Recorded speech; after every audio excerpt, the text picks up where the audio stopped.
سید جمال الدین افغانی رحمۃ اللہ علیہ کی حالات زندگی۔ آپ 1254 ء 1838 ء کو سید محمد صفدر کے گھر افغانستان کی ایک قصبہ اسدآباد ضلع کابل میں پیدا ہوئی۔ ایک اور روایت کے مطابق اسدآباد کا یہ قصبہ ایران کے شہر ہمدان کے قریب واقع ہے۔ سلسلہ نسب مشہور محدث حضرت علی ترمذی کے واسطے سے امام حسن رحمۃ اللہ علیہ سے جا ملتا ہے، تاہم آپ کا خاندان حنفی مسلک کا پابند تھا۔ بچپن اور جوانی کے ایام کابل میں بسر ہوئے، جہاں آپ نے 18 برس تک تمام علوم دینی کی تحصیل سے برات حاصل کرکے فلسفہ اور سیاست کا مطالعہ کرنا شروع کیا۔ اس سلسلے میں ہندوستان میں بھی کچھ وقت گزارا اور وہیں سے 1285 ء 1857 میں حج بیت اللہ کے لیے تشریف لے گئے۔ افغانستان واپسی پر آپ امیر دوست محمد خان کے ساتھ ہرات کی مہم میں شریک ہوئے۔ اس کے بعد آپ امیر محمد اعظم خان کے وزیر ہوئے۔ انگریزوں کی سازش سے وہاں بغاوت ہوئی تو آپ ہندوستان واپس چلے آئے۔ وہاں 2 ماہ بھی نہ ٹکنے دیا گیا تو 1285 ء 1869 میں دوبارہ حج کے لیے گئے۔ وہاں سے قاہرہ گئے اور جامعہ ازہر کے علماء شیوخ سے ملاقات کی۔ وہیں اسلامی قومیت کے نظریے پر خطبات دینے شروع کیے۔ 1287 ہجری میں قسطنطنیہ استنبول تشریف لے گئے۔ آپ کی شہرت اور عظمت کی بنا پر ترکی کے لوگوں نے جگہ جگہ خوش آمدید کہا۔ وہاں آیا صوفیہ اور احمدی مسجد میں خطبہ دی۔ ترکی کے شیخ الاسلام حسن فہمی کی رغبت کے پیش نظر آپ کو قاہرہ واپس آنا پڑا۔ قاہرہ میں سید جمال الدین افغانی نے تدریس کا شغل اختیار کیا۔ حکومت نے بھی آپ کی خدمات کو سراہا اور باقاعدہ وظیفہ مقرر کر دیا۔ اب آپ کا حلقۂ اثر بے حد وسیع ہو چکا تھا اور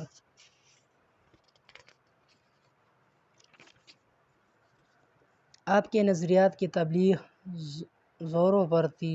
آپ کی تعلیمات سے متاثر ہو کر عربوں کی ہاں قومی تحریک کا آغاز ہوا، جس سے اسلامی ملکوں میں انگریزوں کے مفادات پر ضرب پڑنے لگی۔ جامعہ ازہر میں آپ کے شاگرد اور دوست راست محمد عبدہ تھے۔ وہاں سے بھی آپ کو نکلنا پڑا اور آپ پھر ہندوستان پہنچے۔ حیدرآباد میں ایک مضمون بعنوان دہرایا لکھنے کی بنا پر آپ کو ہندوستان بھی چھوڑنا پڑا۔ اب امریکہ تشریف لے گئے۔ 1883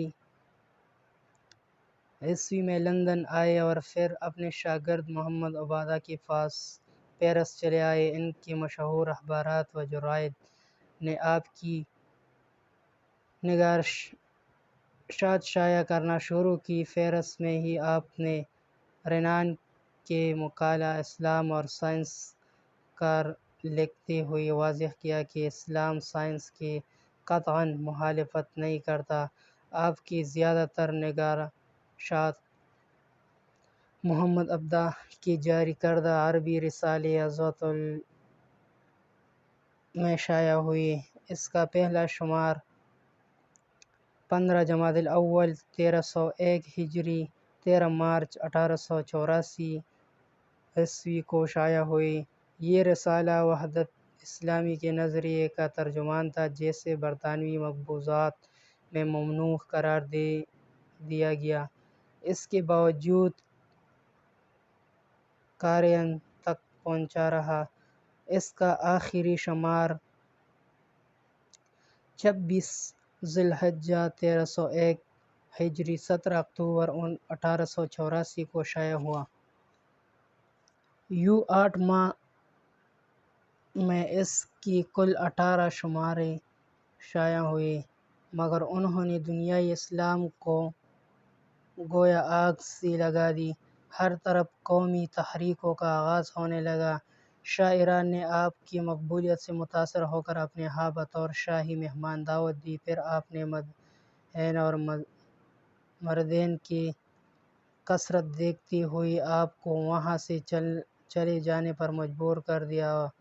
آپ روس تشریف لے گئے۔ پیرس کے ایک نشوونما میں شاہ ایران سے دوبارہ ملاقات ہوئی۔ آپ نے اپنے نظریات اس پر واضح کیے تو وہ آپ کو اپنے ساتھ ایران لے آیا۔ آپ نے اس کی عدالت نظام میں اصلاحات کی تجاویز پیش کی، جس پر اس کا وزیر مرزا علی اصغر آپ کے مخالفین کی صف میں جا کھڑا ہوا۔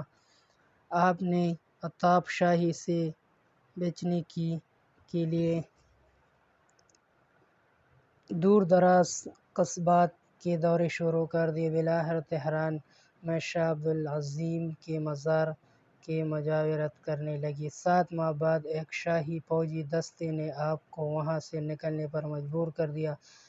آپ کو پیادہ ترکی کے سرحد کی طرف لے جا کر چھوڑ دیا گیا، جہاں سے آپ انگلستان چلے گئے۔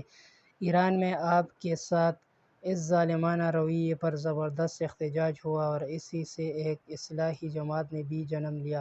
مارچ 1890 میں جب ایران نے برطانوی فرموں کو تمباکو پر محصول معاف کیا تو سید جمال الدین نے اس کے خلاف مضامین لکھے۔ نیز آپ نے سمرا کے مفتی مرزا حسن شیرازی کی توجہ بھی اس طرف مبذول کرائی۔ نیچے میں ایک فتویٰ جاری ہوا جس کی روایت سے مسلمانوں پر تمباکو نوشی ممنوع قرار دے دیا۔ عوام نے اس فتوے پر عمل کرنا شروع کر دیا، حتیٰ کہ سید صاحب کے ایک جوشیلے مرید نے شاہ ایران کو 11 مارچ 1896 کو قتل کر دیا۔ اس اثناء میں سلطان ترکی عبدالحمید نے آپ سے قسطنطنیہ میں سکونت پذیر ہونے کی درخواست کی، نیز آپ کی رہائش کے لیے ایک مکان اور 75 ترکی پاؤنڈ کا ماہانہ وظیفہ مقرر کر دیا۔ آپ وہاں چلے گئے اور بقیہ زندگی وہیں گزاری۔ آخری عمر میں سلطان نے آپ کو نظر بند کر دیا۔ اسی حالت میں سرطان کے مرض میں مبتلا ہوئے اور وفات پائی۔ آپ کا مزار استنبول میں ہی ہے۔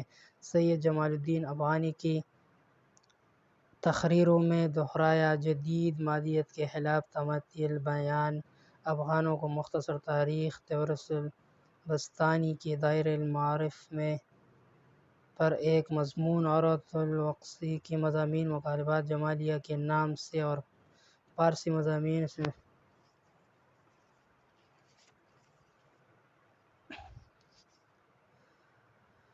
مگر ایک مشترک رنان کو آپ ہی میں ابن رشد جیسا فلسفی نظر آیا۔ یہ آپ کی علمیت اور فکر کی دلکشی ہی تھی جس نے آپ کے گرد ایسے ذہین اور عہد افریز شخصوں کو اکٹھا کر دیا جنہوں نے آگے چل کر اسلامی مذہب و فکر کے احیاء اور قومی تحریکوں کی رفتار تیز تر کرنے میں اہم حصہ ہے۔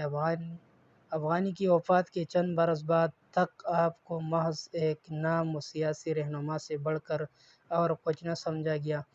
اس کی بڑی وجہ یہی نظر آتی ہے کہ سیاسی مصروفیات کی بنا پر آپ کی شخصیت کے دیگر پہلو پر سے نظر ہٹا لی تھی، حالانکہ آپ نے اپنی پوری زندگی اتحاد، اسلامی مقبولیت اور اسے عملی جامہ پہنانے کی کوشش میں گزار دی، بلکہ آپ کی اصلاحی فکر نے 19 صدی کے آخر میں پورے مشرق وسطی میں توہم ریزی کی تھی اور 20 صدی کے ابتدائی دور میں اس نے پورے لہلان ترقیاتی فصل کھڑی کر دی۔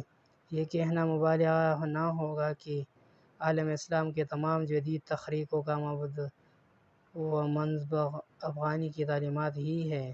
بقول کینٹول اسمتھ، افغانی نے پہلی بار عالم اسلام کے لیے بڑھتی ہوئی مغربی تسلط کا خطرہ پہچانا اور اس سے سب کو خبردار کیا۔ بقول علامہ اقبال، اسلام کو بحیثیت ایک نظام فکر دنیا میں متعارف کرنے کا فریضہ سید جمال الدین افغانی ہی نے ادا کیا۔ اگر ان کی انتھک کوششیں صرف اس امر پر مرکوز کہ اسلام نے نوع انسان کو جس طرح کے عمل اور ایمان کی تلقین کی ہے اس کی نوعیت کیا ہے، تو آج ہم مسلمان اپنے پاؤں پر کہیں زیادہ مضبوطی کے ساتھ کھڑے ہوئے۔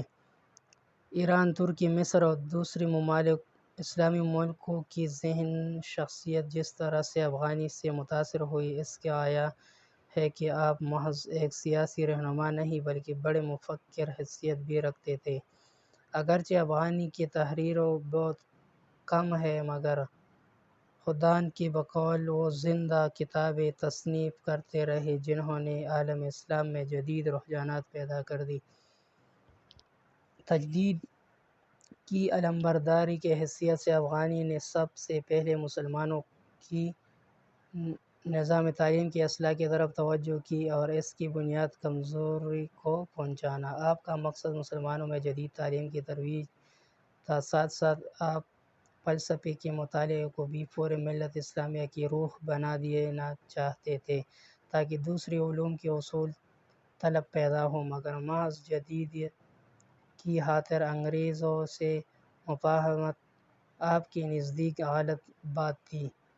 اس لیے آپ نے سر سید اور ان کی تعلیمی تحریک پر زبردست تنقید کی۔ آپ نے مسلمانوں کی سیاسی و دینی تنزل کے دو اسباب تلاش کیے، ایک خارجہ نوعیت کا تھا، یعنی ملکی مغربی ممالک کی استحصالی کا رویہ، دوسرا داخلی یعنی مسلمانوں کا اسلامی اصولوں سے انحراف۔